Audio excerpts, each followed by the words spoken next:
Now it's the turn of Natarajan Chandrasekharan to resign. 18 ऑगस्टच्या बैठकीच्या आधीच हे माध्यमांसमोर पब्लिक समोर उघडं केलं and that speaks a lot. Tata कंपन्यांचे शेअर्स काहीसे कोसळलेले आपल्याला दिसत आहेत. टाटा उद्योग समूह हा काही अशा शेअर पडलेल्या अवस्थेत निश्चितच फार काळ राहणार नाही. टाटा समूहामध्ये चेअरमनचं जाणं ही एक जनरेशनल एक्झिट अशी मानली जाते.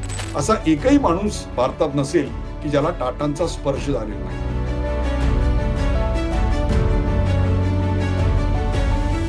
नमस्कार, द उदय निरगुडकर शो मध्ये आपल्या सगळ्यांचं मनपूर्वक स्वागत. प्रेक्षको, मी doctor Uday Nirgudkar. Change is the only constant thing. बदल हाच एक स्थायी भाव आहे याचं प्रत्यंतर आज पुन्हा आलं. बरोबर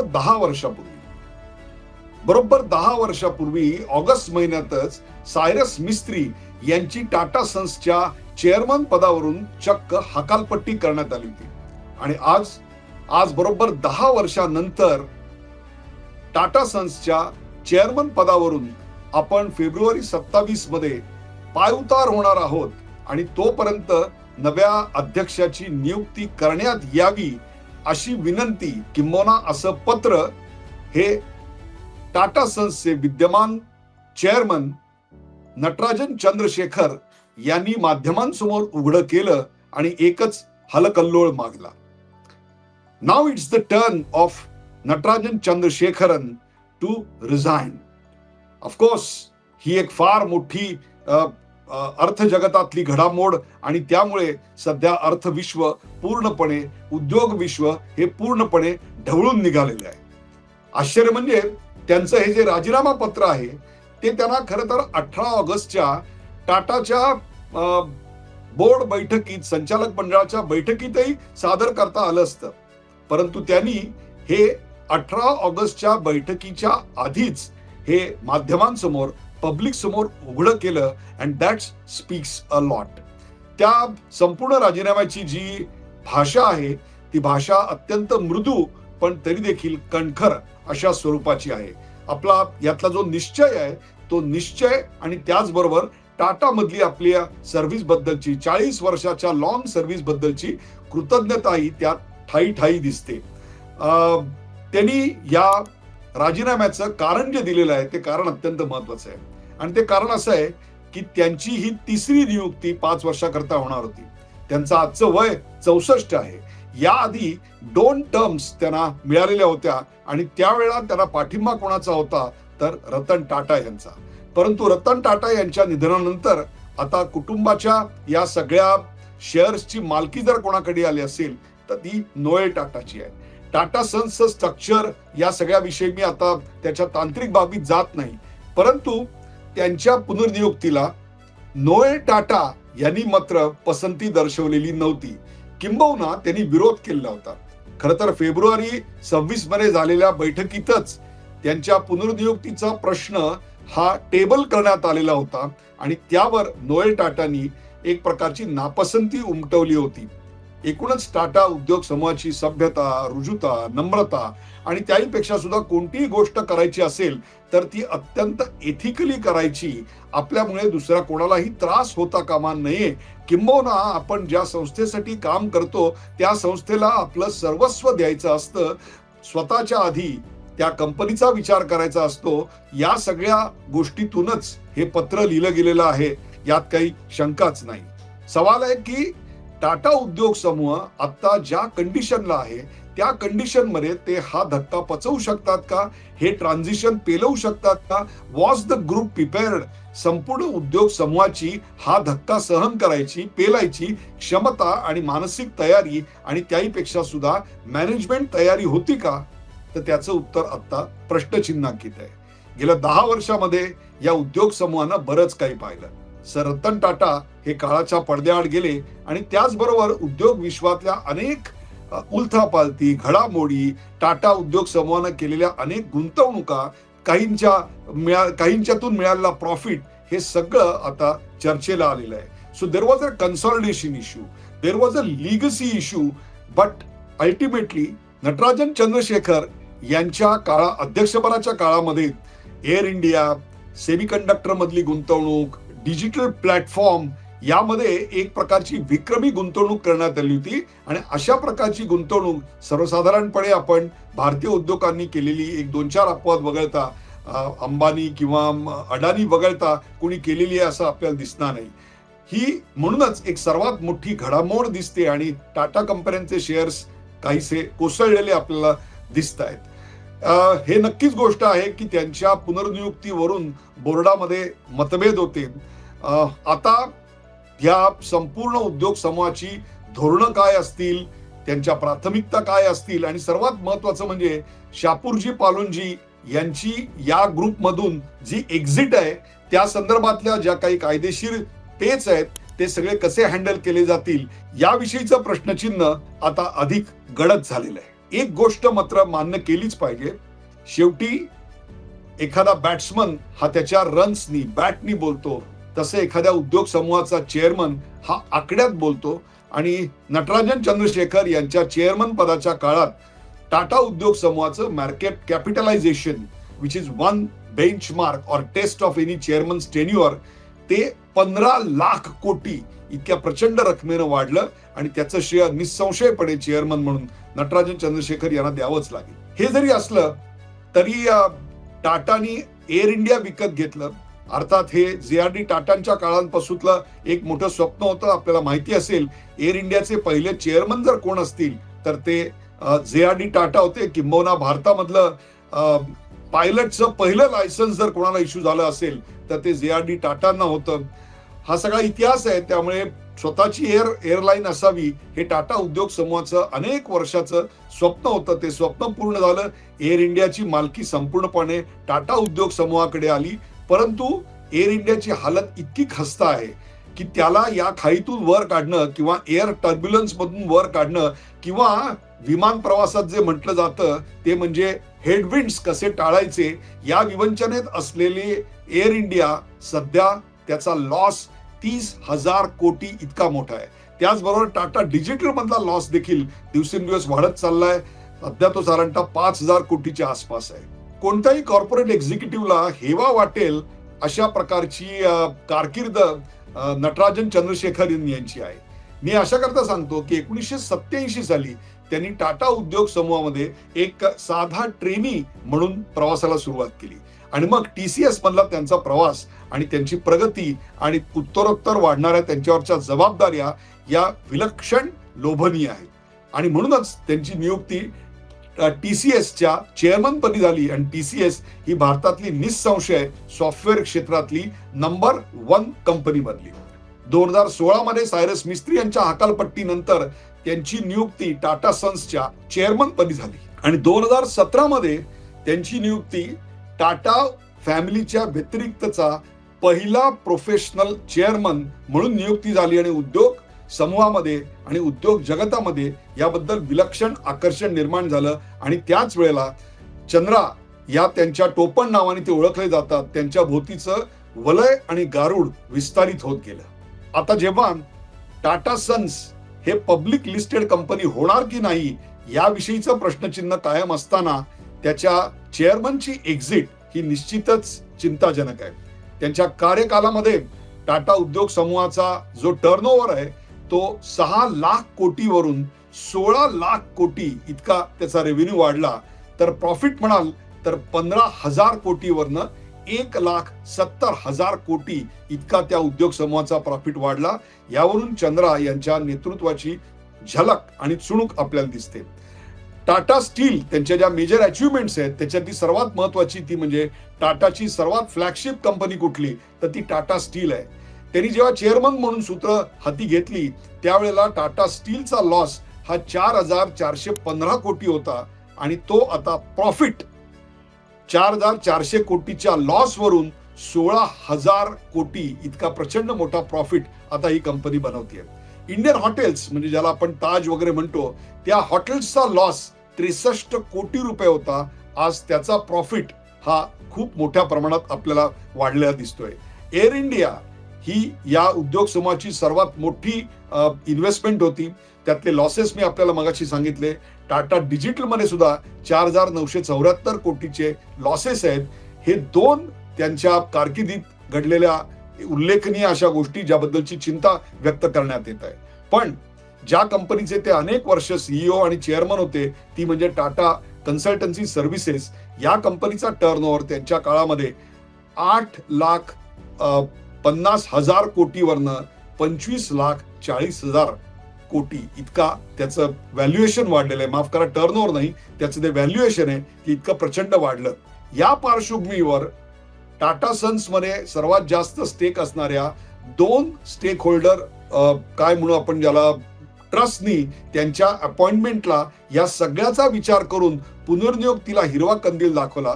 परंतु टाटा घराण्यातल्या नोएल टाटा या रतन टाटा यांच्या सावत्र भावानी मात्र त्याविषयीचं प्रश्नचिन्ह कायम ठेवलं आणि म्हणून त्यांनी आपलं राजीनामा पत्र सादर केलं असं म्हटलं जातं. एक प्रकारे याचं टायमिंग अतिशय इंटरेस्टिंग आहे. मगाशी मी सांगितलं त्याप्रमाणे 18 ऑगस्टला ती बोर्ड मीटिंग होती, त्यात ते सादर करू शकले असते, परंतु त्यांनी ते माध्यमासमोर सांगणं जास्त संयुक्तिक असं मानलं. या सगळ्यामुळे टाटा कंपन्यांचे शेअर जे आहेत ते काही प्रमाणात कोसळलेले आहेत. मग ते TCS असेल, टाटा स्टील असेल, ट्रेंट असेल, टाटा पॉवर असेल, या सगळ्यांचे शेअर खाली कोसळलेले आहेत. आता जे शेअर मार्केटमध्ये गुंतवणूक करतात त्यांच्यासाठी म्हणून टाटा उद्योग समूह हा काही अशा शेअर पडलेल्या अवस्थेत निश्चितच फार काळ राहणार नाही. त्यामुळे यात गुंतवणूक करणारे जे असतील त्यांच्यासाठी आता गुंतवणूक करण्याची ही एक फार मोठी संधी आहे असं या क्षेत्रातल्या तज्ज्ञांनी मी त्यांना विचारल्यानंतर मत व्यक्त केलेलं आहे. टाटा समूहामध्ये चेअरमनचं जाणं ही एक जनरेशनल एक्झिट अशी मानली जाते. म्हणजे एका पिढीकडून दुसऱ्या पिढीकडे नुसतं केवळ हस्तांतरण होत नाही, तर टाटाची स्वतःची जी एक मूल्य व्यवस्था आहे ती मूल्य व्यवस्था कायम ठेवून काट टाकून उद्योग समूह पुन्हा एका नव्या भरारीला तयार होतो. JRD टाटा यांनी जेव्हा टाटा उद्योग समूहाची सूत्र ताब्यात घेतली तेव्हा तो एक वृद्ध माणसांचा, जर्जर झालेला, पारंपरिक उद्योगात अडकलेला, निर्णयाला खूप विलंब लावणारा असा एक उद्योग समूह होता की ज्याचं भविष्य प्रश्नचिन्हांकित होतं. परंतु आपल्या 50 वर्षाच्या चेअरमनशिपमध्ये JRD टाटा यांनी त्या उद्योग समूहाला एका छोट्या व्यवसायातून एका आंतरराष्ट्रीय व्यवसायावर आणि फार थोड्या मर्यादित अशा व्यवसायातल्या गुंतवणुकीवरून असंख्य अशा कंपन्यांच्या एका कॉंग्लोमेरेट पर्यंत, बिझनेस कॉंग्लोमेरेट पर्यंत नेलेलं होतं ते आपल्याला दिसतं. अर्थात त्यांचे अनेक जे सहकारी होते, दरबारी सेठ असतील, त्याच्यानंतर ऋषी मोदी असतील, हे आपापल्या ठिकाणी फार मोठे सरंजामदार होऊन गेलेले होते आणि त्या सगळ्यांवर मात करणं हे JRD टाटांनी ज्या सक्सेसरला निवडलं म्हणजे रतन टाटा यांच्यावर ही एक मोठी जबाबदारी होती. And that was also a generational change which was happening. परंतु रतन टाटांनी अत्यंत कणखरपणे या 70-75च्या सर्व डुड्डाचारांना घरी बसवलं आणि तरी देखील कंपनीच्या परफॉर्मन्सवर कोणताही परिणाम झालेला आपल्याला दिसणार नाही. हे मी आपल्याला अशा करता सांगतोय की ज्या वेळेला 2016 मध्ये सायरस मिस्त्री यांना ग्रुप चेअरमन म्हणून हकलून देण्यात आलं, त्यावेळेला त्यांच्या जागी आलेल्या एन चंद्रा यांच्या समोर सुद्धा अशाच प्रकारे एका जनरल शिफ्टचं मोठं आव्हान होतं. आणि ती जनरेशन शिफ्ट जी होती ती केवळ माणसं वेगवेगळी घ्यायची एवढीच नव्हती, तर त्याहीपेक्षा कोणत्या उद्योग समूहातून एक्झिट व्हायचं आणि कोणत्या उद्योग समूहातून एक्झिट व्हायचं नाही आणि उलट गुंतवणूक करायची याच्या संबंधीचा जो विचार आहे तो विचार बदलण्याची मोठी एक जबाबदारी होती आणि ती जबाबदारी त्यांनी अत्यंत समर्थपणे पार पाडली. प्रेक्षको, इतर अनेक उद्योग समूह आणि टाटा समूह यांच्यात एक मूलभूत फरक आहे.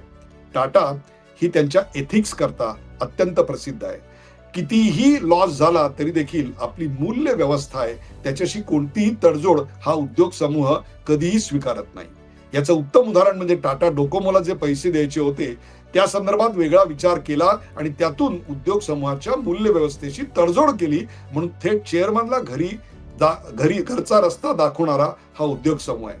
सुदैवाने माझ्या आयुष्याची कारकिर्दीची सुरुवात MBA झाल्यानंतर एका उत्तम मॅनेजमेंट कॉलेजमधून MBA झाल्यानंतर जी सुरुवात झाली ती टाटा उद्योग समूहात झाली आणि त्या 2-2.5 वर्षाच्या माझ्या काळामध्ये टाटा उद्योग समूहात मी पाहिलेली व्यावसायिकता आणि त्याहीपेक्षा मूल्यप्रियता ही विलक्षण माझ्या आयुष्यावर आणि करिअरवर परिणाम करून गेलेली आहे. आणि म्हणूनच त्या पार्श्वभूमीवर जेव्हा मी एन चंद्रशेखरन यांचं पत्र पाहतो त्यावेळेला मला खरोखरच त्या टाटांची मूल्य 40 वर्षात त्यांच्या अंगी किती रुजलेली आहेत हे कळतं. आपली नापसंती दर्शवताना देखील आपली सभ्यता, रुजुता कुठेही त्यांनी ढळू दिलेली नाही. खऱ्या अर्थाने it's a Tata man who has रिझाइन्ड.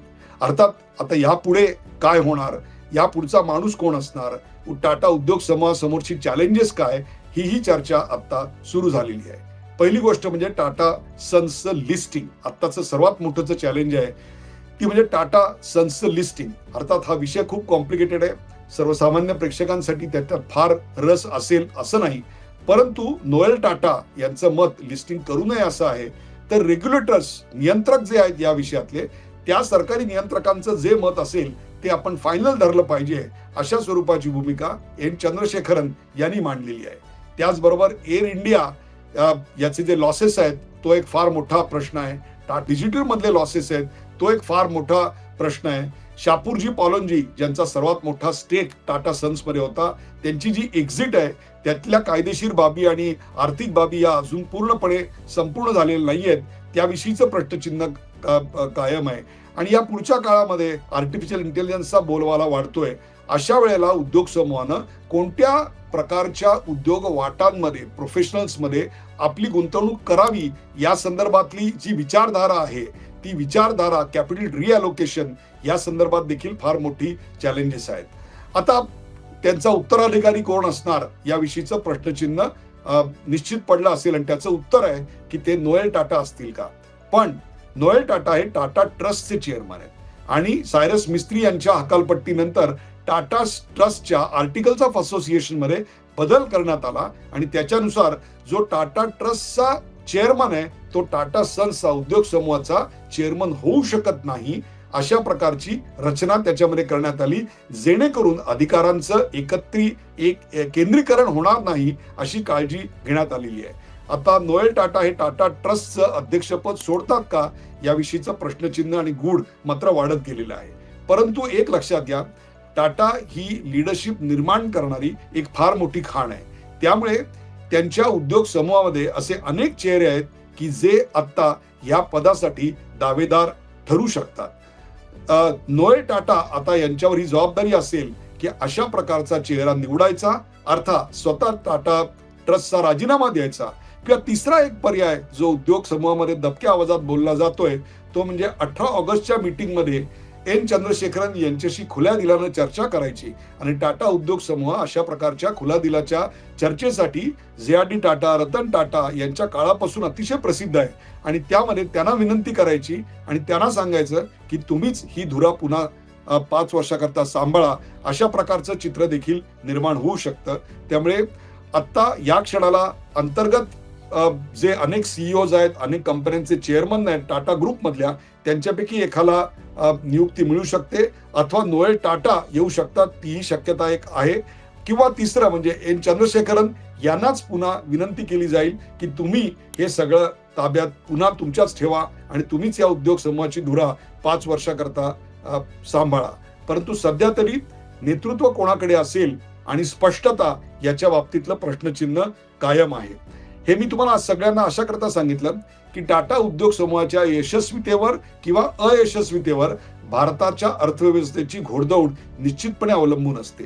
हे सगळं एका बाजूला अशा प्रकारचे टर्नओव्हर असलेले, प्रॉफिट असलेले, अनेक उद्योग समूहात गुंतवणूक असलेले आपल्याकडे अनेक उद्योग समूह आहेत. पण टाटा हा वेगळा आहे. असा एकही माणूस भारतात नसेल की ज्याला टाटांचा स्पर्श झालेला नाही. तुम्ही तुमच्या अन्नात जे मीठ घालता ना, म्हणजे तुमच्या पोटात जे अन्न जातं ते टाटांचं असतं. तुम्ही जो साबण वापरता तो टाटांचा असता. इतकाच काय तर तुम्ही जे कपडे विकत घेता ते ट्रेंड्स पण टाटांचं आहे.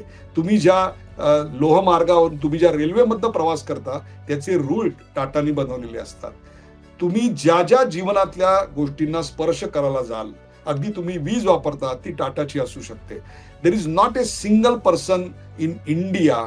तुम्ही जो चहा पिता, करेक्ट, चहा पिता तो सुद्धा टेटलीचा चहा टाटांचा असतो. किंवा श्रीमंत असाल आणि जॅग्वार गाडी खरेदी केली तर ती सुद्धा टाटानी बनवलेली असू शकते. त्यामुळे टाटा हा केवळ आमचा एक मॅन्युफॅक्चरर नाहीये, तर भारतीय उद्योग समूहानं जपलेल्या मूल्य व्यवस्थेचा हा एव्हरेस्ट आहे. आणि म्हणूनच त्या एव्हरेस्टचा आता विजेता कोण असणार याविषयीचं गूढ मात्र कायम राहिलेलं आहे. काही असलं तरी एन चंद्रशेखरन यांच्या कारकिर्दीला सलाम. त्यांच्या पुढच्या वाटचालीला शुभेच्छा आणि त्यांचं मार्गदर्शन या ग्रुपला आणि तसंच उद्योग विश्वाला कायम मिळत राहील याविषयी माझ्या मनात तरी कोणती शंका नाही. After all he is a man brought up from Tata culture. प्रेक्षको, हा एपिसोड आपल्याला कसा वाटला, हा भाग आपल्याला कसा वाटला ते आम्हाला जरूर सांगा. अशा प्रकारचे नवनवीन विषय आम्हाला घ्यायला सूचित करा. तुर्तास इथेच थांबतो. शेअर करा, सबस्क्राईब करा, लाईक करा, पाहायला विसरू नका द उदय निरगुडकर शो.